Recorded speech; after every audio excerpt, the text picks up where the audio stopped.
Hello दोस्तों, welcome to sleepy classes. दोस्तों आज हम बात करने वाले हैं प्रीमिक्स यानी कि 5 एमसीक्यू करेंगे साइंस एंड टेक के ऊपर जो रिसेंटली न्यूज में है, ताकि आपको बेनिफिट हो, है ना। अभी बात बनेगी तो दोस्तों चलो जल्दी से स्टार्ट करते हैं। दोस्तों बहुत से क्वेश्चन है उनके ऊपर बात करेंगे। उससे पहले दोस्तों के अभी रिसेंट टाइम में जो 26 जनवरी से लेके जो 31 जन तक हमारे जो भी कोर्सेज हैं उनके ऊपर 10% डिस्काउंट दिया गया। तो आप हमारी वेबसाइट के ऊपर विजिट कर सकते हैं, यहाँ पे कॉल करके भी जो भी अगर आपको कोई कोर्स लगता है कि मुझे ज्वाइन करना है तो उसको आप ज्वाइन कर सकते हैं, आपको बेनिफिट होगा। अब यहाँ पे जो क्वेश्चंस हैं उनके ऊपर बात कर लेते हैं। तो बहुत से लोग ये कहते हैं कि सर हमें क्वेश्चन पहले तो हमने पहले सॉल्व करना है, तो वही आपके लिए पहले क्वेश्चन है। तो 5 क्वेश्चन दिखाऊंगा और यहाँ पे आपको स्टॉप करके आप अपना आंसर निकाल लेना, उसके बाद हम डिस्कस करेंगे वन बाय वन। तो पहला दोस्तों ये है सैंड बैटरी के ऊपर। तो रिसेंटली देखो सैंड बैटरी न्यूज में थी, तो उसके ऊपर एक क्वेश्चन है और ये बड़ा अच्छा क्वेश्चन बनाया है मैंने। तो देखते हैं कि आप इसको सॉल्व कर पाते हैं या नहीं। दूसरा क्वेश्चन है दोस्तों ऑसिफिकेशन टेस्ट। रिसेंटली आपको पता है कि सुप्रीम कोर्ट वाला जो न्यूज में था कि यहाँ पे जो एज डिटरमाइनिंग जो है टेस्ट के ऊपर बात की गई, तो यहाँ पे ऑसिफिकेशन टेस्ट के ऊपर हमने क्वेश्चन पूछ लिए। थर्ड क्वेश्चन जो है वो बार्नेस बार स्टार बार थी। तो जैसे यूपीएससी ने पूछा था ना, कुछ कुछ चीजें पूछ लेती है कि ये रिसेंटली न्यूज में था, ये थी, तो उसके ऊपर उस टाइप का एक क्वेश्चन है। फोर्थ क्वेश्चन है लोकल बबल, ये भी अभी रिसेंटली न्यूज में था, तो ये किससे रिलेटेड है, तो ये आप सॉल्व कीजिए। एंड देन फिफ्थ है ग्लूटेन फ्री डाइट, है ना। जैसे यूपीएससी पूछे ट्रांस फैट, ये वो सारी चीजें, तो यहाँ पे ग्लूटेन फ्री का बहुत ज्यादा चर्चा चलता है। मैंने कहा चलो यार एक क्वेश्चन बनाते हैं, मजा आएगा, आपको भी थोड़ी सी इन्फॉर्मेशन मिलेगी जो वैसे भी इंपॉर्टेंट है ना। हम तो चलिए स्टार्ट करते हैं दोस्तों। पहला दोस्तों ये है consider the following statement regarding sand battery seen in news recently. Sand battery के ऊपर क्वेश्चन है। पहली स्टेटमेंट है इट यूजेस सैंड और sand like material as its storage medium. Second, it stores energy in the form of chemical energy like other batteries and convert that into electrical energy when needed. Third है India became first country to install the world's first fully working sand battery. 1 only, 2 and 3, 1 3 all of the above. चलिए दोस्तों तो इसको solve करेंगे। Solve करते साथ आप अपना आंसर निकाल सकते हो और मुझे अपना आंसर पता है दोस्तों, वो है फर्स्ट ओनली। अब मैंने आपको बताया था सैंड बैटरी के ऊपर जब फ्यू मिनट सीरीज के अंदर अगर आपने पढ़ी है, मतलब देखी है, तो वहां पे मैंने ये बताया था कि सैंड बैटरी कैसे काम करती है। हमने उसके ऊपर ये पूरा लेक्चर था।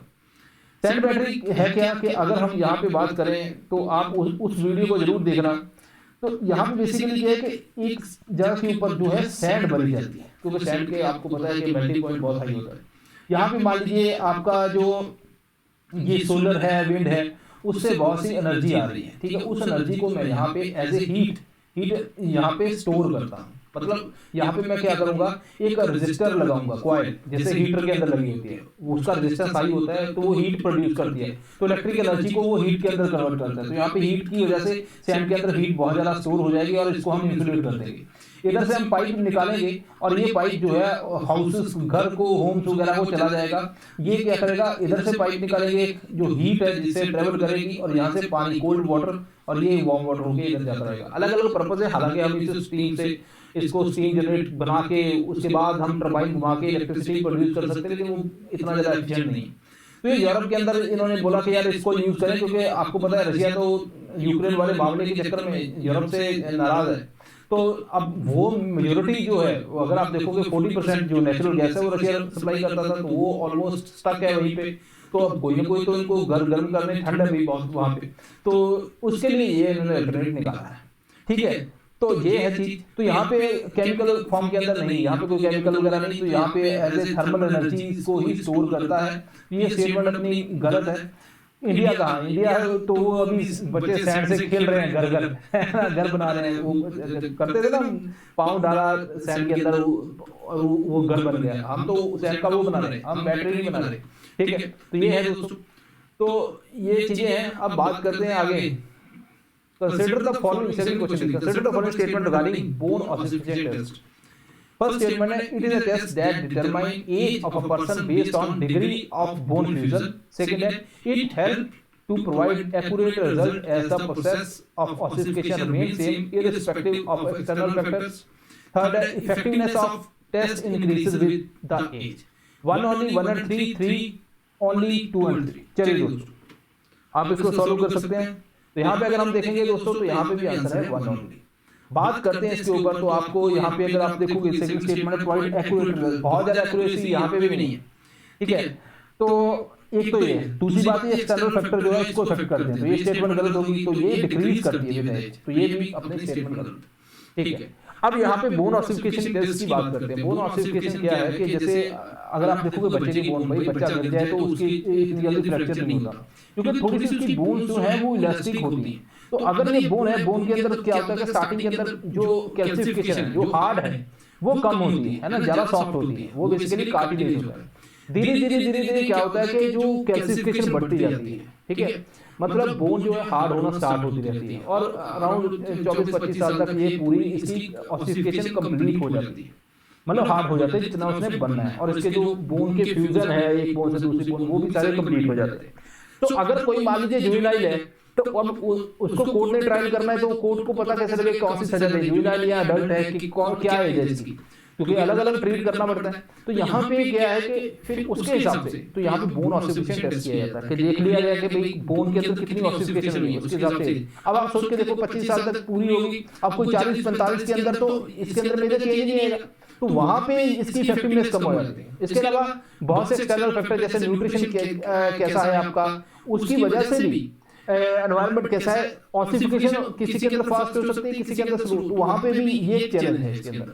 इसके अलावा और भी होते हैं, मोलर टेस्ट होता है कि मोलर जो है आपका अकलदार थर्ड मोलर वो कितना रप्ट हुआ कितना नहीं, उसके हिसाब से वो सारी चीजें टेस्ट की जाती हैं। डीएनए मेथाइलेशन है, TW3 है जो BCCI यूज करती है, तो ये सारे टेस्ट हैं जो इसके अंदर यूज किए जाते हैं। और भी टीलोमेयर टेस्ट है कि क्रोमोसोम के ऊपर कैप है उसकी एज के हिसाब से कितना कितना चलता है, तो ये प्रॉब्लम भी है इसके अंदर, मैंने आपको बता दिया, ठीक है। तो इसके हिसाब से जो है इफेक्टिवनेस बहुत ज्यादा फिर वहां पे रहती नहीं है एज के हिसाब से, ठीक है दोस्तों। ये उसके बारे में पूरी इन्फॉर्मेशन है, ऑसिफिकेशन टेस्ट की आप पढ़ भी सकते हो।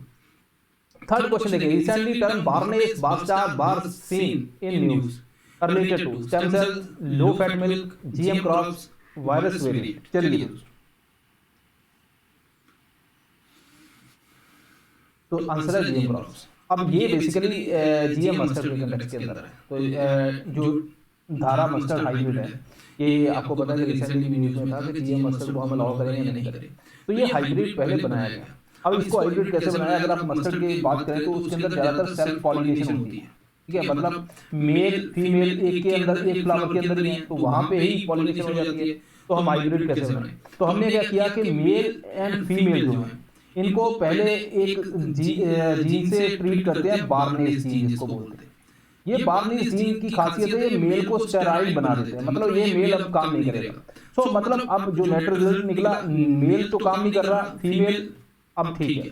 अब हम बाहर से मेल को इंट्रोड्यूस कर सकते हैं इसको हाइब्रिड बनाने के लिए, लेकिन दिक्कत है इसके अंदर तो हमने बार्नेस जीन डाला है अभी, है ना, तो इट मींस अभी मैं अगर मेल यहाँ पे इंट्रोड्यूस कर दूंगा तो ये भी स्टेरॉइड हो जाएगा। तो हम यहाँ पे मेल के अंदर एक और जीन डालते हैं जिसको बोलते हैं बारस्टार। ये जीन डालते हैं, ये जीन की खासियत क्या है कि ये इस बार्नेस जीन के इफेक्ट को खत्म कर देता है, तो ये जीन डाला। अब ये बारस्टार वाला जो है जो मेल गया यहाँ पे अंदर, तो अब इसके ऊपर बार्नेस जीन का इफेक्ट नहीं हुआ, यहाँ पे हमें हाइब्रिड मिल जाएगा। इसके अलावा एक और जीन है, वो बार है बेसिकली, अगर आप देखोगे हर्बिसाइड टॉलरेंट बनाता है इसको। तो ये सारी चीजें हैं जो GM मस्टर्ड के कंटेक्स्ट के अंदर रिसेंटली न्यूज में थी, तो आपको पता होना चाहिए। किसने बनाया, दिल्ली यूनिवर्सिटी साइंटिस्ट ने इसको बनाया है। अब आप देखोगे वरुणा है, बार्नेस लाइन एंड अर्लीला है, बास्टार लाइन, ठीक है। इसके अलावा और कोई इसमें इंफॉर्मेशन, हाँ BRL जो टेस्ट है बायोसेफ्टी के लिए, है ना, 1 और 2 ये दोनों रिसेंटली यहाँ पे कंडक्ट किए थे, ठीक है। तो जैसे यूपीएससी में बॉल गार्ड 1-2 टेक्नोलॉजी से रिलेटेड है, तो ये आपको थोड़ा सा ध्यान रखना। हालांकि ये कोई भी सील क्वालिटी है उसके लिए ऐसे टेस्ट किए जाते हैं, बायोसेफ्टी लेवल क्या है उसका, है ना, तो वो सारी चीजें तो नॉर्मल है। तो GM मस्टर्ड के लिए भी रिसेंटली किए गए, किसने बनाया ये यूपीएससी ने पूछ लिया, तो कौन कौन से जीन इसमें इन्वॉल्व है ये हमने पढ़ लिया, तो आपको ध्यान रखना है। फोर्थ क्वेश्चन देखिए, which among the following best describe the term local bubble seen in news recently? First है, it is a cavity in interstellar medium. Second है, lockdown restriction to curb COVID-19 by China. Third है, tribal regions in forest area. Fourth है, region of ocean with little oxygen. चलिए, तो मुझे पता है आपको किस तरह सॉल्व करोगे। आप बोलोगे साइंस एंड टेक का क्वेश्चन है, तो साइंस एंड टेक से रिलेटेड जो है ऑप्शन वही रहेंगे, है ना, तो आपकी बात सही है, बट एग्जाम में ऐसा नहीं होगा, है ना, एग्जाम में ऐसा नहीं यूपीएससी आप साइंस एंड टेक के थ्रू होगी, ठीक है। वहां पे आपको कुछ भी आंसर हो सकता है, तो यहाँ पे आंसर है कैविटी इन इंटरस्टेलर मीडियम। अब यहाँ पे देखो, अब रिसेंटली क्या पहले भी तो इन्होंने बोला कि ये स्पेस के अंदर एक कैविटी है इस तरह से, ठीक है, एक बबल बना हुआ है।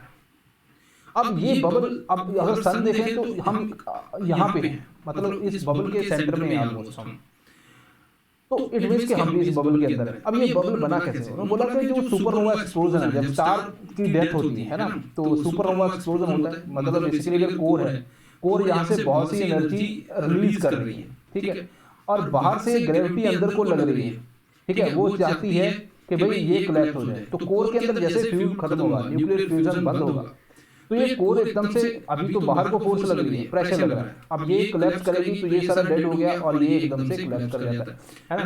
तो ये है जो मैसिव स्टार, उनके अंदर उस टाइम पे एकदम से एक्सप्लोजन होता है, सुपरनोवा एक्सप्लोजन। अब इसकी वजह से जो बहुत सी गैसेस हैं जैसे हाइड्रोजन है, ये इस एरिया के अंदर आ जाती है। तो बीच में अगर आप इस कैविटी की बात करें तो इसकी डेंसिटी बहुत लो है, डेंसिटी लो है, ठीक है। अब यहाँ पे हाइड्रोजन बहुत कम है, लेकिन जो कोने के अंदर है वहां पे मटेरियल एकदम से इकट्ठा होता है। तो यहाँ पे इन्होंने बोला कि यही रीजन हो सकता है, कि ये एक रीजन हो सकता है जो स्टार फॉर्मेशन के लिए, क्योंकि बहुत सी हाइड्रोजन आ रही है एकदम से, तो यहाँ पे नए स्टार की फॉर्मेशन हो सकती है इस रीजन के अंदर, ठीक है, ये इन्होंने बोला। अब ये कितना सही है कितना गलत ये हम नहीं बता सकते, क्योंकि बहुत सी चीजें हैं जिसके अंदर हमें अभी एविडेंस हमें नहीं मिला। तो बहुत सी गैलेक्सीज के अंदर बहुत से ऐसे जो कैविटीज है, इनको सुपर बबल भी बोलते हैं, ठीक है, ये आपको ध्यान रखना, ठीक है दोस्तों। ओके, तो पांचवा क्वेश्चन है दोस्तों, gluten free diet have become increasingly popular in recent years for various reasons, which among the following is correct in this text? First है, gluten is family of storage fats which can lead to cardiovascular disease. Second है, gluten makes bread inelastic and decrease its moisture content. Third है, most of the millets are gluten free and are perfect substitute for those suffering from celiac disease. 1 and 2, 2, 3, 3 all of the above. ठीक है, अब इसका answer निकाल कर देखो। Celiac disease क्या होता है इसके बारे में बात करेंगे। तो दोस्तों सीलियक डिजीज बेसिकली वो डिजीज होती है जिनको ग्लूटेन से एलर्जी है, तो उनके इम्यून रिएक्शन होता है, मतलब उनकी इंटेस्टाइन खराब हो सकती है ना, तो दिक्कत आ सकती है। तो उनके लिए फिर ग्लूटेन नहीं खाना, तो वो क्या करते हैं, वीट वगैरह ये सारी चीजें छोड़ देते हैं, तो ग्लूटेन फ्री प्रोडक्ट खाने की कोशिश करते हैं। तो ये थर्ड स्टेटमेंट तो सही है, ठीक है। इसी वीडियो में दोस्तों अपना आंसर भी थर्ड है। ग्लूटेन बेसिकली फैट नहीं है, ये एक प्रोटीन है, ठीक है, पहली बात तो ये स्टेटमेंट गलत होगी। ये ब्रेड को इलास्टिक बनाता है। डो बेसिकली ग्लूटेन का नाम ही ग्लू लाइक से आया है, ठीक है। अब ग्लूटेन के अंदर क्या होता है कि ये प्रोटीन है, इसके अंदर बॉडी के लिए थोड़ा सा एडवर्स हेल्थ इफेक्ट हो सकते हैं। इसके अंदर दो मेजर हैं, ग्लाइडिन जो है उससे बॉडी के लिए एडवर्स इफेक्ट आ सकते हैं। अब जब हम पानी डालते हैं, आटे को मिक्स करते हैं, तो वहां पे अगर आप देखो डो जो है पूरा अच्छा बनता है, वही तो है जिससे चमचमाती रोटी बनती है ना, फुलफुलाती, ठीक है। अब वो बेसिकली उसके पीछे अपना ग्लूटेन ही है, ग्लूटेन भाई उसके पीछे, तो डो को इलास्टिक बनाता है, ब्रेड अच्छी बनती। तो ये चीजें हैं, लेकिन नुकसान इसके थोड़े बहुत है, लेकिन डिबेटेबल है, लेकिन ठीक है। जो खा रहे हैं, अब रोहित शर्मा ने वो ग्लूटेन खा के छक्के मार रहे भाई, ठीक है। अब विराट कोहली ने छोड़ दिया ग्लूटेन, तो अलग बात है, ठीक है। तो ये सारी चीजें हैं जो इम्पोर्टेंट हैं, तो ये क्योंकि बहुत ज़्यादा न्यूज़ में भी है, तो आपको इसके बारे में थोड़ा सा बेसिक पता होना चाहिए। इसके अलावा अब 2023 की बात हो रही है, और तो यहाँ पे हम MCQ सीरीज जैसे लास्ट ईयर लेके आए थे वैसे लेके आ रहे हैं। MCQ आपके पास हर रोज आएंगे, अलग अलग सब्जेक्ट वाइज आएंगे, और आपने ईमानदारी से दोस्तों उसको अटेम्प्ट करना है, क्योंकि वही जरूरी है, क्योंकि अब टाइम आ गया है ना। तो अब जितना ज़्यादा उसको आप रिवाइज कर पाओगे उतना ही बेनिफिट आपके लिए हो जाएगा, और उतनी रिविजन हो जाएगी, आपको पता चल जाएगा कहाँ गलतियाँ, क्या नई चीज़ सीखनी है, क्या न्यूज़ में, ये सारी चीज़ों के बारे में आपको पता चलेगा। तो this is all, I hope कि आपने कुछ नया सीखा होगा, और मैंने भी सीखा कि ऐसे क्वेश्चन बनाएंगे जो न्यूज़ में एग्जाम में भी आ जाते हैं, ठीक है। तो मिलते हैं next time, thank you very much.